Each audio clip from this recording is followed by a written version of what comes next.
যার নাম হচ্ছে দীনকৃষ্ণ দাস ঠাকুর। আমরা চাইছি ধর্মকে এক করতে, আর ও চাইছে ধর্মকে নর্দমার মতো ভেঙে দিয়ে ওতে নোংরা জল ছিটিয়ে দিতে। এটা এমন অসভ্য। হ্যাঁ, ধর্মের সম্বন্ধে জানে না, বোধ নেই। বাজার থেকে কতগুলো চটি বই কিনে পড়ে নিয়েছে, ঠাকুরমার ঝুলির মতো বই পড়ে নিয়ে আসরে গিয়ে মানুষের কাছে ফাঁকা চ্যালেঞ্জ দিচ্ছে, আমার প্রশ্নের উত্তর দাও, আমার সঙ্গে। তোমার মতো মূর্খের সঙ্গে কে বসবে? কার খেয়ে দিয়ে কাজ নেই? তুমি প্রধানমন্ত্রী নাকি তোমার সঙ্গে বসবে? তোমার সঙ্গে বসলে মানুষের কি লাভ হবে? এ তো মুখস্থ মাল, মুখস্থ করে সাপ্লাই দিচ্ছে মানুষের কাছে। মনে রাখবেন, যারা সাধু সঙ্গ সর্বশাস্ত্রে কয়, লব মাত্র সাধু সঙ্গ কৃষ্ণ ভক্তি প্রেম হয়। সাধুর সঙ্গ করলে মনোভাব সাধুর মতো হয়, চোরের সঙ্গ করলে মন চোরের মতো হয়। তা দীনকৃষ্ণ ঠাকুরের কীর্তন যারা শুনবে, ওরা ওর মতো ছোট মনের লোক।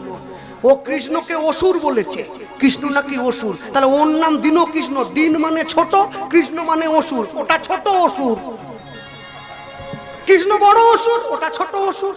আর ওর কীর্তন যারা শুনছে তারাও অসুর, আর যারা ওকে বায়না করে নিয়ে গেছে তারা অসুরদের রাজা। বলে আমরা পূজা ডেকে আনছি।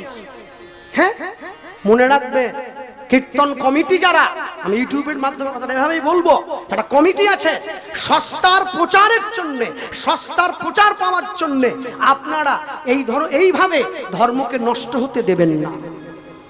আপনার যদি ক্ষমতা থাকে, আপনি ইউটিউবের মাধ্যমে দাঁড়িয়ে প্রচার করতে পারেন। নবীজি 14টা বিয়ে করেছিলেন, নিজের পুত্রবধূকে পর্যন্ত বিয়ে করেছেন। যে কারণেই করুক, প্রচার করুক। তো মুসলমান ধর্মে এই কথাটা প্রচার করলে গুলি করে দেবে রাস্তায় দাঁড় করিয়ে তোমাকে। তুমি হিন্দু বাড়িতে জন্মেছ, হিন্দু ঘরে খাচ্ছ, তুমি সমাজ জাগরণ করছো। সত্য সন্ধানী দীনকৃষ্ণ ঠাকুর সমাজকে জাগানোর জন্য বাবা কীর্তন আসন নয়। আমি আপনাকে সম্মান দিয়ে বলবো, সমাজ জাগানোর জন্য একটা দল করুন।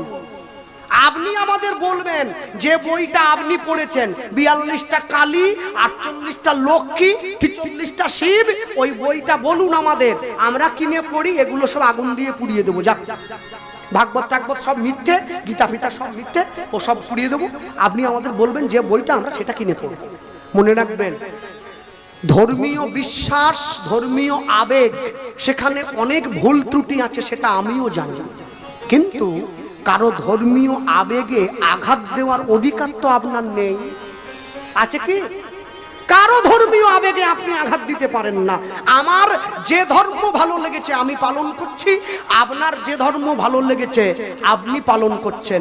কিছুদিন আগে বিখ্যাত একটা উক্তি ছিল, ধর্ম যার যার, উৎসব সবার। ধর্ম ধর্মের জায়গায় থাকবে। আগে আপনি জানুন, ধৃ ধাতু মন প্রত্যয়, তাকে তো ধর্ম বলে কয়।